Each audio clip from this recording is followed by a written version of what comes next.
그런데요, 이런 게 또 눈에 띄었습니다. 그제인데 저희가 어제도 방송에서 잠깐 나왔습니다. 이 대표의 단식창을 찾은 이 박지원 전 비대위원장, 눈물을 흘리는 모습을 보였습니다.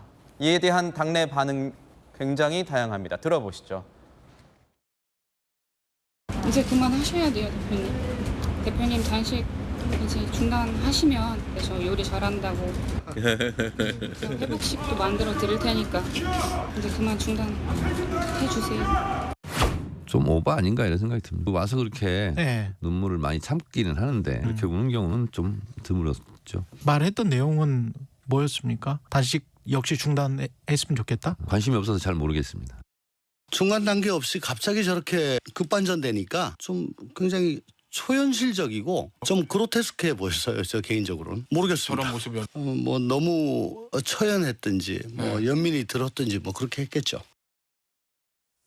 현재 이제 친명계와 비명계를 대표하는 두 인물이 한 사람은 아예 관심이 없어서 안 봤다라고 이렇게 얘기를 했고 한 사람은 너무 그로테스크했다, 귀괴했다 이렇게 표현을 했습니다. 일각에서는 이 박지원 전 위원장 같은 경우가 22대 총선 공천을 앞에 두고 좀 이재명 대표에게 소위 말해서 좀 줄을 선 것 아니냐, 그런 모습을 일부러 좀 보여준 것 아니냐 이렇게 했는데 그 진위는 어떻다고 보십니까? 저기 이제 단식장 앞이 드라마 세트장 아니겠습니까? 어쨌든 카메라가 지켜보는 드라마. 굉장히 아주 말하자면 눈물로 연기함으로써 내가 참 정치인이다라는 걸 보여주는 거죠. 그러니까 실질적으로 단식해서 좀 애처로움이 있겠죠. 그런데 어쨌든 이것이 이재명 대표의 노림수다, 저는 그렇게도 생각해요. 그러니까 여러 가지 자기에게 줄 설 사람들이 이 카메라 앞으로 찾아와서 지역의 선거 운동도 하고 본인의 힘도 세워지는 그런 노림수가 있는 거고, 또 그런 의미에서 정치판이라고 하는 것이 총선이 가까워지면 상당히 격렬해집니다. 예민해지고. 그래서 저 하나 장면이 그냥 자연스럽게 젊은 정치인이 안타까워서 울 수 있다는 생각의 해석보다는 왜 저렇게 하지? 오버 아닌가? 이렇게 생각이 드는 거고요. 그래서 그런 면에서 과연 저분이 진짜 참 정치인인지 인간적인 정치인인지 그건 좀 더 두고 봐야 될 것 같습니다. 네. 저도 좀 굉장히 고민을 좀 많이 하고 했는데요.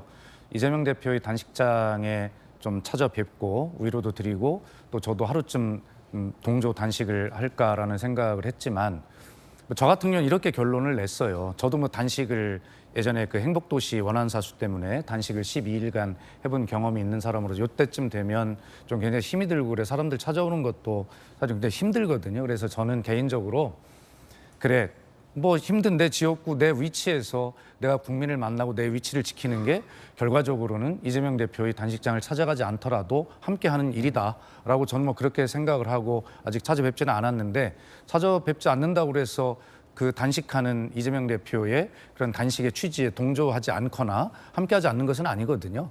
그런 측면에서 보면 뭐 박지원 전 비대위원장의 진심도 이해하지만 또 저렇게 뭐 함으로써 이건 오바다, 뭐 기괴하다라고 하는 이런 평가가 나오도록 하는 것도 부적절한 것 같습니다. 네. 꼭 단식 13일째, 그러니까 10일을 넘어간 사람 앞에서 회복식 얘기를 하면서 음식 얘기를 했어야 되냐 하는 그런 뭐 지적도 종종 나오는 것 같습니다. 그런가 하면 이 신당인 한국의 희망, 양향자 공동대표가요, 국민의힘 김기현 대표를 예방한 자리에서 하나 제안을 했습니다. 들어보시죠.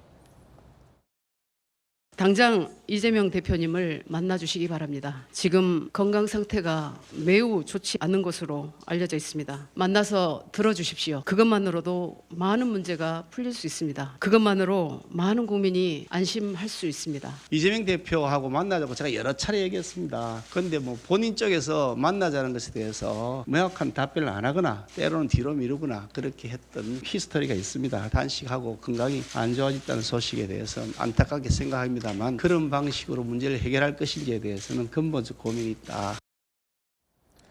대통령실에선 이재명 대표 단식에 대해서 언급하지 않겠다고 했습니다. 그러니까 조금 전에 김 대표의 어떤 거절도 이 대통령실의 메시지와 연관이 돼 있는 것 아니겠냐라는 해석도 나오고 있는데, 이 대표를 향한 검찰의 구속영장 청구와 함께 이 단식 농성 2주를 채우고 있는 시점에서 여당과 정부의 어떤 야당을 대하는 기조 달라질 수 있을까요? 기대할 수 있을까요? 어떻게 보십니까?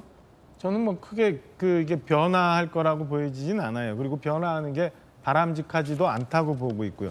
근본적으로 지금 이재명 대표의 단식이라는 것은 사법 영역에 있는 문제를 지금 정치 영역으로 끌고 와서 국회도 마비시키고 민생도 마비시키고 정치도 마비시키고 있는 일이거든요. 저건 분리해서 봐야 돼요. 그래서 지금 자꾸 민주당 내에서 여당이 좀 찾아가 보는 게 어떻겠느냐, 대통령실에서도 메시지를 주는 게 어떻겠냐라고 하는데, 저는 앞서 저희가 봤던 것처럼 어제 의총에서 있었던 김혜재 박범계 의원의 발언처럼 검찰이 정치를 하고 있다. 그리고 저들의 아가리의 대표를 보낼 수 없다라는 식의 인식을 갖고 있는 한 저는 저렇게 해서 잘못된 메시지를 주거나 혹은 빌미를 주는 건 옳지 않다고 봅니다. 우선 첫째로 잘 되려면, 그다음 여당과의 협치를 원한다면 저는 이재명 대표 스스로 먼저 사법 영역의 문제와 정치 영역의 문제를 분리시켜 주는 게 오히려 맞지 않나. 그러면 협치라는 게 저는 이루어질 수 있다라고 생각합니다. 네, 단식 상황 관련된 검찰 수사 상황까지도 짚어봤습니다.